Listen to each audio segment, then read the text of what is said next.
தோன்றி ஆறுமுகம் தோன்றும், நெஞ்சத்தில் வருகா நினைக்கின் இருகாலும் தோன்றும், வெஞ்ச மனதில் அஞ்சல் என வேல் தோன்றும், முருகா என்று ஓதுவார் முன், முருகனே செந்தில் முதல்வனே மாயோன் முருகனே ஈசன் மகனே ஒரு கைமுகன் தம்பியே என்னுடைய தண்டிக்க நம்பியே எப்பொழுதும் கை தொழுவேன் நான். முருகா முத்துக்குமரா, உன்னையே நம்பியிருக்கும் இந்த வள்ளிக்கும் எனது நாட்டு மக்களுக்கும் நிதானே அருள் புரிய வேண்டும். வேலை வணங்குவதுதான் எனக்கு வேலை. செவ்வேளை இவ்வேளை வணங்க வேண்டும். எந்த வேலையும் அந்த கந்த வேலையே நினைக்க வேண்டும். கந்த வேலையை நினைக்கணும். விழா யாருக்கு அப்படின்னா முத்துமாரிக்கு. ஏன் முத்துமாரியை வணங்க சொல்லாம கந்த வேலை வணங்க சொல்றேன்? முத்துமாரி வேற யாரும் இல்லை, அவங்க ஆத்தால அம்மாவை தானே வணங்குறேன். ஏன் பிள்ளைய வணங்க சொல்றேன்? யாரு யாரு ஒரு ஒவ்வொரு தேர்தலில் பார்த்தீங்கன்னா ஆண்கள் தான் நிற்கணும்னு சொல்லுவாங்க. இது பூலோகத்தோட இயல்பு. ஒரு சில இடங்கள்ல இந்த இடம் பெண்கள் நிற்கலாம்ப்பா, பெண்களுக்கு தான் முன்னுரிமை அப்படின்னு சொல்லுவாங்கல்ல. அது மாதிரி இப்ப யாருக்கு முன்னுரிமை தெரியுமா? ஆண்களுக்கு தான். நடக்கிறது கலியுகம். இந்த கலியுகத்துக்கு தலைவர் யார் தெரியுமா? கலியுக வரதன் கந்த பெருமான். நம்ம எல்லாரும் கலியுகத்தில் பிறந்திருக்கோம். தலைவரை பார்த்துட்டோம்னா காரியம் சுலபமாக நடக்கும். அதனால அந்த கந்த வேலை வணங்க வேண்டும். அதனால ஏன் அப்படி சொல்றேன்னா, தமிழுக்கு கடவுள் யார் தெரியுமா? தமிழ் கடவுள் முருகப்பெருமான். அவருக்கு தமிழுக்கும் அவருக்கு நிறைய ஒற்றுமைகளா இருக்கு. ஆனா தமிழ்ல 3 வகையான தமிழ். முத்தமிழ்னு சொல்லுவாங்க, இயற்றமிழ், இசைத்தமிழ், நாடகத்தமிழ். இந்த நாடகத்தமிழ் தான் இருக்கே தவிர முத்தமிழில் கரகாட்ட தமிழோ கச்சேரி தமிழோ இல்லை. இது ஆடல் படம் கூட இல்லை. அதை நம்மளுடைய முன்னோர்கள் வகுத்தது. நான் படித்த வரைக்கும் 64 கலைகள், அக்ரவிலக்கணம், லிகிதம், கணிதம், வேதம், புராணம், வியாக்கரணம், நீதி சாஸ்திரம், ஜோதிட சாஸ்திரம், தர்ம சாஸ்திரம், யோக சாஸ்திரம், அந்த வரிசையில் பார்த்தோம்னா 20வது கலையாக வருவது நாடக கலை தான். அதனால எதுக்கு முக்கியத்துவம் கொடுக்கணும்? நாடக கலைக்கு முக்கியத்துவம் கொடுக்கணும். நாடக தமிழ், ஏன்னா நாடகத்தின் மூலமாக தான் தமிழர்களுக்கு நேரடியாக விஷயத்தை சொல்லக்கூடிய திறமை சக்தி யார்கிட்ட இருக்குன்னா நாடக கலைஞர்கள்ட்ட மட்டும்தான் உண்டு. 17 மொழிகளை கற்ற பாரதியார் 17 மொழிகள் தெரியுமா அவருக்கு? 17 மொழிகளை கற்ற பாரதியார் சொல்றாரு, யாம் அறிந்த மொழிகளிலே தமிழ் மொழி போல் இனிதாவது எங்குமே இல்லை அப்படிங்கிறாரு. இந்த தமிழுக்கு அவ்வளவு சிறப்பா. இந்த வல்லின மல்லினத்தோட பேசுறோம்னா அதுவே அழகா தெரியுமா? பேச தெரியாத அழகு பேசினா கூட அதுவே ஒரு அழகு அப்படிங்கிறாங்க. அதனால தமிழ்ல முருகனை வணங்குறாங்க. கிழக்கு நாட்டை பொறுத்தளவு நாடகம் தான் அதிகமாக நடக்கும். நம்ம பகுதியை பொறுத்த வரைக்கும் நாடகத்துக்கு தான் முக்கியத்துவம், முன்னுரிமை. நம்ம பெரிய கிராமம் வயசு, இந்த கல்லூரி படிக்கிற பிள்ளைங்க அவ்வளோதான் வயசு. இந்த பிள்ளைங்க இருக்கா, அதுகளுக்கு அறப்பாவடை கட்டி விட்டு ஆட விடுறாங்க. அந்த கண்டிப்பாக அந்த ஊரில் கோயில் சாமியெல்லாம் இருக்கிறது வாய்ப்பு இல்லை, கிளம்பிருக்க அதெல்லாம் நேரம். அதனால் நம்ம ஆன்மீக வழிபாட்டோட முருகனை முத்தமிழ் ரொம்ப அற்புதமாக இருக்கு. ஒளிபெருக்கி சொல்ல வேண்டிய அவசியம் இல்லை. முத்தமிழில் பாட வந்தேன், முருகனையே வணங்கி நின்றேன், தித்திக்கும் குமரன் பெயரில் தெய்வீக அழகை கண்டேன். முத்தமிழில் பாட வந்தேன், முருகனையே வணங்கி நின்றேன், தித்திக்கும் குமரன் பெயரில் தெய்வீக அழகை கண்டேன். முத்தமிழில் பாட வந்தேன்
குறிஞ்சி, முல்லை, மருதம், நெய்தல், பாலை என்ற 5 வகையான நிலங்களிலே நான் இருப்பது குறிஞ்சி நிலம். இடைநாடு தொண்டை நாடுன்னு சொல்லக்கூடிய மலைநாடு. இச்சிற்றூரை ஆண்டு வருகின்ற வேட்டுவருக்குள்ள தலைவனான நம்பிராஜனின் மகள் நான். எங்கள் நாட்டு குல வழக்கப்படி ஆண்கள் உழுது பயிரிடுவதும் பருவமிடுது பெண்கள் திரைக்காவல் செய்வதும் குல வழக்கம். ஆகவே காவலுக்கு போக சொல்ல வேண்டும் என்ற விஷயத்தை என் தந்தை நம்பிராஜன் ஏனோ தெரியவில்லை ரகசியமான முறையில் விஷயங்களை ஏன் மெதுவாக சொல்றேன், அது ரகசியம், அதுக்கு யாரும் கேட்டக்கூடாதுன்னு ரகசியமாக சொல்லிக்கிட்டு ரகசியமான முறையில் விஷயங்களை யார் எங்கள் அப்பா நான் சொன்ன ரகசியத்தை நான் ரகசியமாக சொல்லிக்கிட்டு இருக்கேன் உங்ககிட்ட. எல்லாரும் அப்படித்தானே சொல்கிறாங்க. அப்புறம் இந்த விஷயம் நம்மளுக்குள்ளே இருக்கட்டும், வெளியில் யாருக்கும் தெரிய வேண்டாம். ரகசியம்னா ஒரு ஆளுக்குள்ள மட்டும் இருந்தால் தான் அந்த ரகசியம். ஒருத்தரை தாண்டி மீறி போயிடுச்சுன்னா அதுக்கு பேர் ரகசியமா? யாருக்கிட்டையும் சொல்லிடக்கூடாது. மாப்பிள்ள நம்மளுக்குள்ள இருக்கட்டும் இந்த ரகசியமா, அது எப்படி ரகசியமா?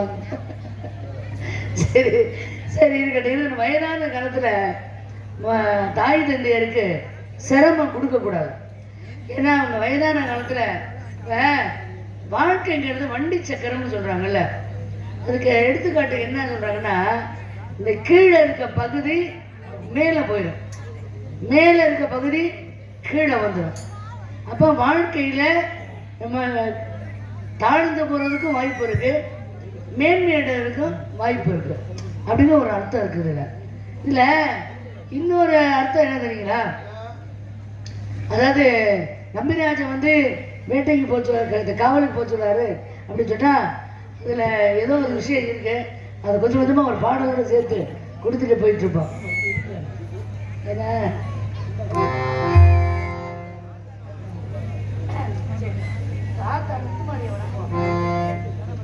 அப்பதான் வந்து எல்லாமே சிறப்பாக இருக்கும். முத்துமாரிய மடுக்கு திருநாளா அவள் முகத்தழகி காட்ட வரும் பெருநாளா சித்திருப்பு மாலையிலே தோரணமா அவர் சிங்காத தேரில் வர ஊர்வலமா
கிடைக்கல.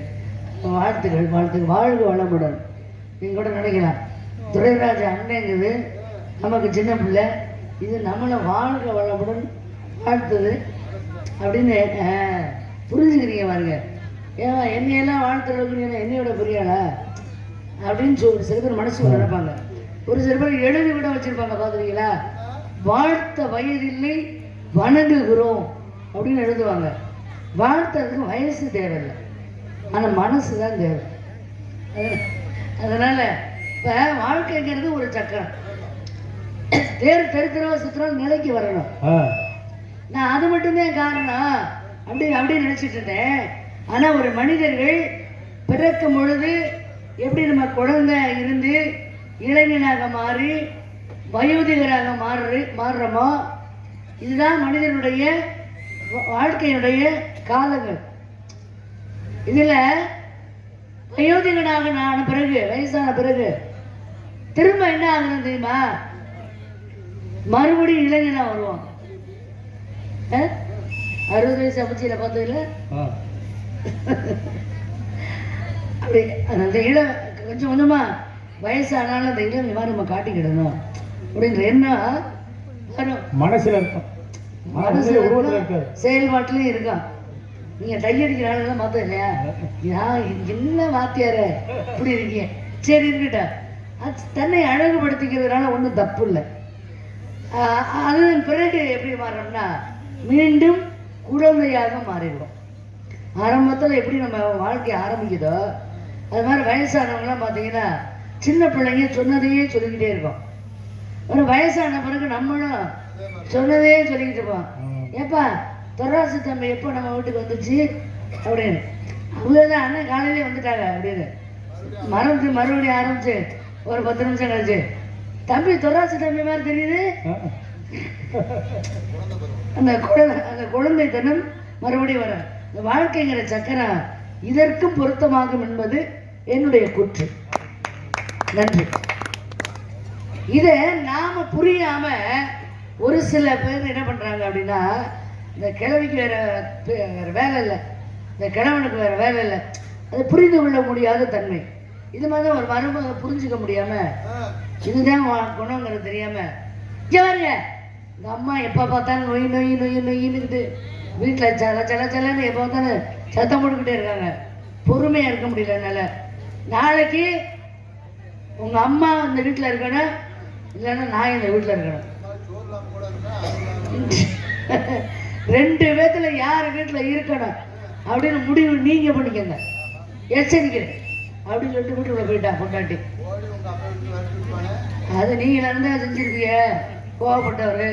அப்புறம் அனுப்பிச்சு விட்டுட்டு அப்புறம் யோசிப்பீங்க, வீரமாக இருந்தால் எம்பிட்டு வேலை வாக்கு வேலை காரமில்லை, நம்ம குழந்த மாதிரி தான், போக சாப்பிட தூங்க எந்திரிக்க வர மற்ற எல்லா வேலையும் அதுதான் மாதிரி. இப்போ எல்லா வேலையும் நம்மள ஓடி பார்க்க வேண்டியதாக இருக்குது. இப்போ எப்போ தெரியும், சம்சாரமும் மின்சாரமும் ஒன்று. ஏன், ரெண்டுமே இல்லாத பொழுது அதோட அருமை தெரியும்.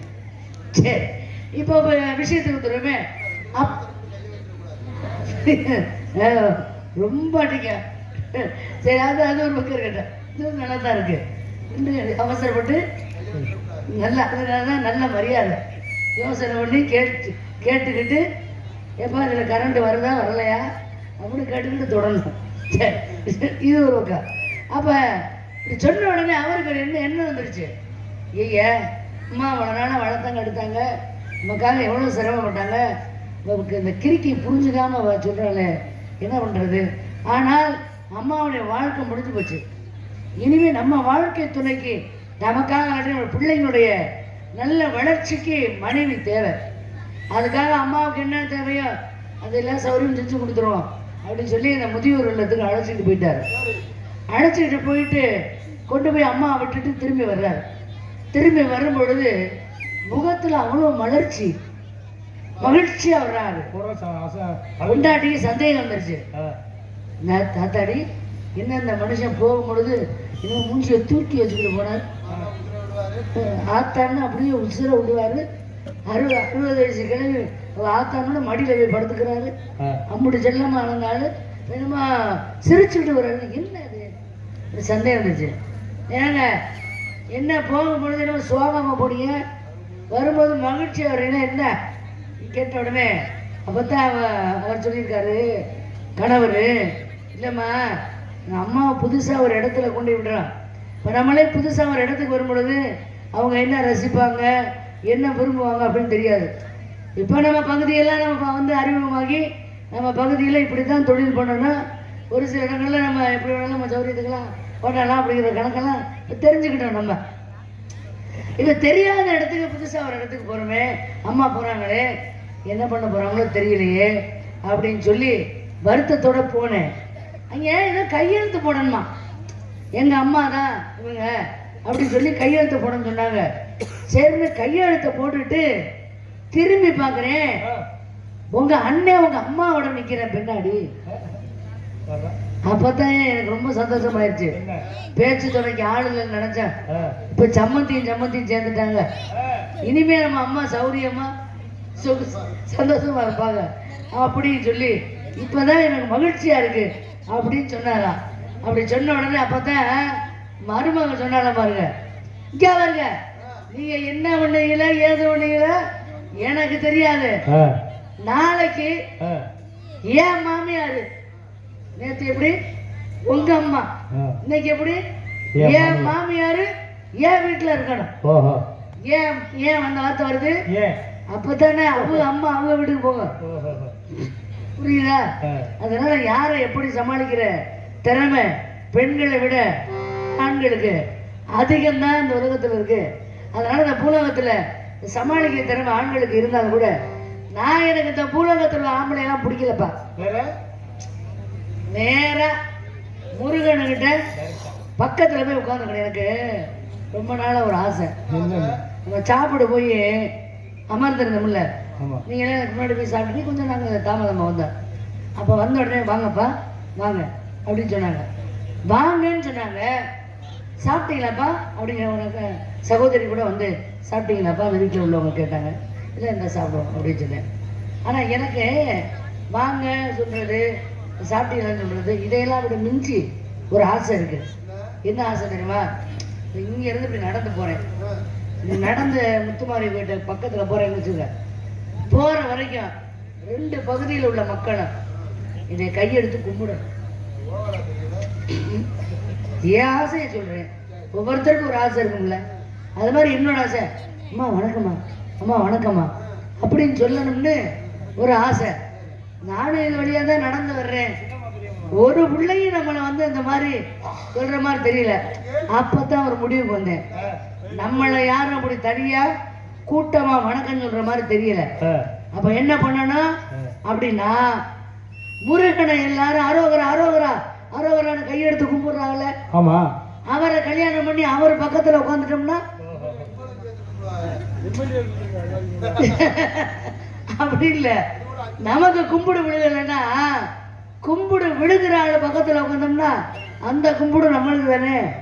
அதனாலதான் இப்பெல்லாம் நம்ம சங்க தலைவர் பக்கத்திலே போய் அடிக்கடி உட்காருதுன்னா விஷயம் புரியுது. அவருக்கு வணக்கம் சொன்னா நமக்கு தானே வணக்கம் அப்படின்னு ஒரு ஆர்வ கோளாறு தான். முருகன் எப்படி உருவம்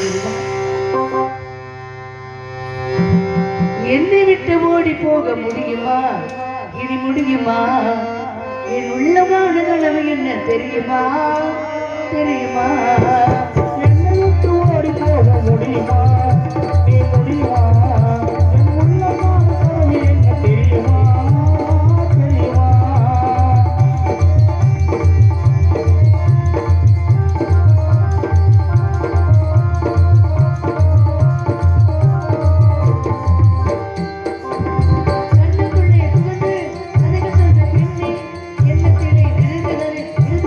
தெரியுமா.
பேரும் சேர்ந்துட்டோம்னா 2 பேரும் போதை.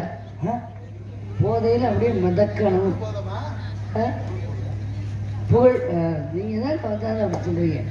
உலகத்தில் எந்த போதையில் இருந்து வேணாலும் தப்பிச்சிடலாம். போதைன்னா என்ன? மயக்கம். அது ஒரு விதமான மயக்கம். காலையில் எழுந்திருச்சு வாசலை தொளிச்சு கோலம் போட்டு முடிக்கிறதுக்குள்ள ஒரு எப்போ இதை போட்டு முடிப்போன்னு பெண்களுக்கெல்லாம் தோணும். ஏன் தெரியுமா? இந்த காப்பியை போட்டு முதல்ல குடிச்சா தான் வேலை புரியும். அப்போ அது எப்போ அதை குடிப்போன்ற எண்ணம் வருதில்ல, அதுதான் போதை. தப்பாக சில பேர் நினைச்சுக்கிறாங்க. இந்த வாடை அடிச்சுக்கிட்டு கண்ணை இறுக்கி மூடிக்கிட்டு குடிச்சுட்டே ஆகணுமா அப்படின்னு ஒரு சில பேர் குடிக்கிறாங்களே, அது மட்டும்தான் போதைன்னு எல்லாரும் நினைச்சிட்டு இருக்காங்க. அது அல்ல. நாம் நம்மளை மிஞ்சி அது எனக்கு வேணும் அப்படின்னு எது கேட்குதோ அதற்கு பெயர் எல்லாமே போதை தான். நம்மளை மிஞ்சி இது நமக்கு தேவையில்லை வேண்டாம் அப்படின்னு இப்போ வெற்றிலை பாக்கு போடணுன்ற என்ன இருக்குன்னு வச்சுங்களேன்.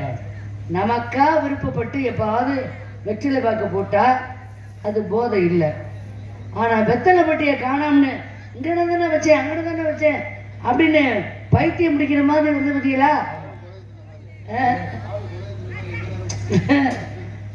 அதுக்கு பேர் தான் போதை. நிறைய பேர் அதுக்கு அர்த்தம் புரியாம வச்சுட்டு இருக்காங்க. அப்போ காலையில் தேநீர் அருந்துவது ஒரு போதை. ஒரு சில பேர் சாப்பிட்டு முடிச்ச உடனே வெற்றிலை பாக்கு போட்டே ஆகணும், அது ஒரு விதமான போதை. ஒரு சில பேர் 2 இட்லி சாப்பிட்டா ஒரு காஃபி சாப்பிட்டே ஆகணும், இல்லை அது ஒரு மாதிரியாக இருந்துட்டே இருக்கணும், அது ஒரு விதமான போதை. ஒரு சில பேருக்கு காதல் அப்படின்னு ஒன்று வந்துருச்சுன்னா ஊதா கலர் சுடிதார் போட்டு எந்த பிள்ளை வந்தாலும் அந்த பிள்ளை மாதிரியே தெரியும், அதானே? அது ஒரு போதை.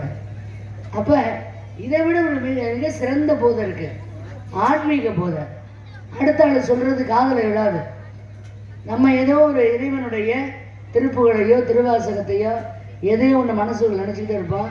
என்ன தேவதைக்கு போயிட்டு இருக்க அப்படின்னா பதில் சொல்ல தெரியாது, வராது. ஏன்னா அது ஆன்மீக போதை அது. ஆனால் இப்போ நீங்கள் சொன்னீங்களே, இந்த எத்தனை போதையிலிருந்து வேணாலும் தப்பிச்சிடலாம், எல்லா போதையிலையும் தப்பிச்சிடலாம். ஆனால் இந்த புகழ் போதைன்னு ஒன்று இருக்கு பார்த்தீங்களா, அதுலேருந்து எந்த மனுஷனாலையும் தப்பவே முடியாது. உங்களை மாதிரி வருவாங்க அப்படின்னு ஒரே வார்த்தையிலே உங்களே வேலை வாங்கிட்டு மருதாங்கர் ஒரு 2 தட்டோட பாட்டிக்குவார். அதில் எங்கள் அண்ணன் குமரேசன் அப்படின்னா வஞ்சகம் இல்லாமல் தொழில் பண்ணுறவர். நான் சின்ன பிள்ளையிலேருந்து 15 வருடங்களுக்கு மேலே அவரோட நான் சந்திச்சிருக்கேன். இப்படிப்பட்ட ஒரு மனுஷன். இப்போ எங்கள் 2 பேத்துக்கும் எப்படிப்பட்ட போதை? உங்களுக்கு வர்ற மாதிரி அந்த மாதிரிலாம் போதை இல்லை, இது ஆன்மீக போதை. எப்படி தெரியுமா? ஒருவர் மீது ஒருவர் சாய்ந்து ஓட்டம் போலே ஆடலாம் ஆடலாம்